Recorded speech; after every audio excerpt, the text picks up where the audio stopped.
Occasion ఏదైనా location ఎక్కడైనా తెలుగువారి వేడుక అంటే ఆలివ్ మిఠాయి ఉండాల్సిందే. మిఠాయి అంటే ఆలివ్.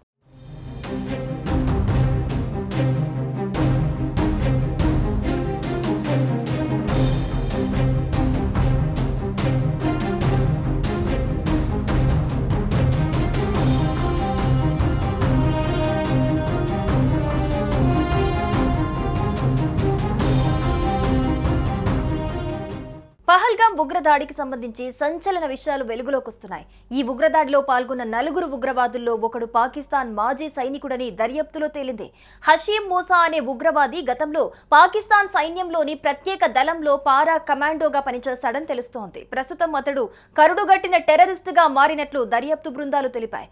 పాకిస్తాన్కు చెందిన లష్కర్-ఏ-తోయిబాతో కలిసి అతడు పనిచేస్తున్నట్లుగా వెల్లడించాయి. లష్కర్-ఏ-తోయిబా సూత్రధారులే మూసాను కాశ్మీర్కు పంపినట్లు తెలిపాయి.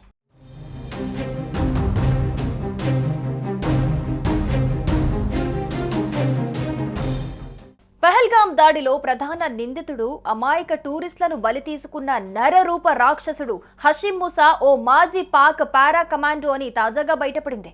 పాక్ పారా మిలిటరీ కమాండో అయిన మూసా ఆ తర్వాత లష్కర్-ఏ-తోయిబా ఉగ్ర సంస్థలో చేరాడని నిఘా వర్గాలు భావిస్తున్నాయి.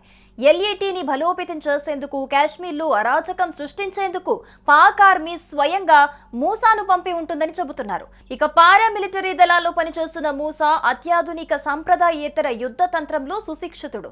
కోవర్ట్ ఆపరేషన్లలో దిట్ట. ఆధునిక ఆయుధాల వినియోగంలో మంచి పట్టుండటంతో పాటు హ్యాండ్ టు హ్యాండ్ కాంబాట్ అంటే ఆయుధాలు లేకుండా నేరుగా తలపడటంలో కూడా శిక్షణ పొందాడు. నావిగేషన్ నైపుణ్యంతో పాటు ప్రత్యర్థి భూభాగాల్లో భద్రతా దళాలకు చిక్కకుండా సంచరించడంలో కూడా అతడికి తర్ఫీదు ఉంది. 2023 సెప్టెంబర్లో అతడు భారత భూభాగంలోకి ప్రవేశించి ఉంటాడని భద్రతా దళాలు అనుమానిస్తున్నాయి. తన ఉగ్ర కార్యకలాపాల కోసం కాశ్మీర్లోని బుడ్గాం జిల్లాను ఎంచుకొని ఉండొచ్చని అనుమానిస్తున్నాయి.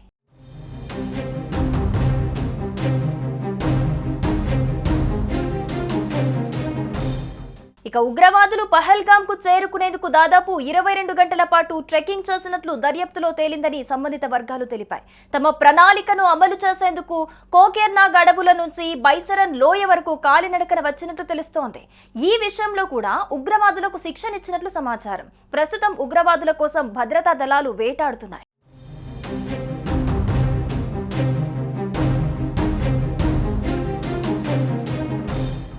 పహల్గాం దాడి మూలాలు కనుక్కునేందుకు ప్రస్తుతం దర్యాప్తు సంస్థలు ముమ్మర ప్రయత్నాలు చేస్తున్నాయి.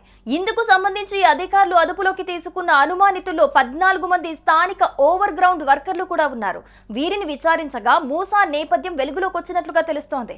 ఇక మరోవైపు ఉగ్రవాదులకు అనుకూలంగా పనిచేస్తున్నారన్న అనుమానంతో భారత సైన్యం వందల మంది స్థానికులను అదుపులోకి తీసుకుంది. వారిలో 15 మంది టెర్రరిజం ఓవర్ గ్రౌండ్ వర్కర్స్ మూసాకు ఉన్న సైనిక నేపథ్యాన్ని ధృవీకరించారని అధికారులు వెల్లడించారు.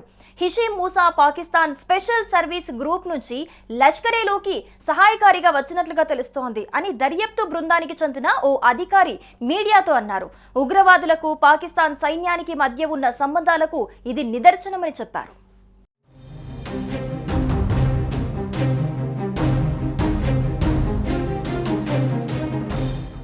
సుమన్ టీవీలో మీ పర్సనల్ అండ్ బిజినెస్ ప్రమోషన్స్ కోసం కింది నెంబర్కి కాంటాక్ట్ చేయండి.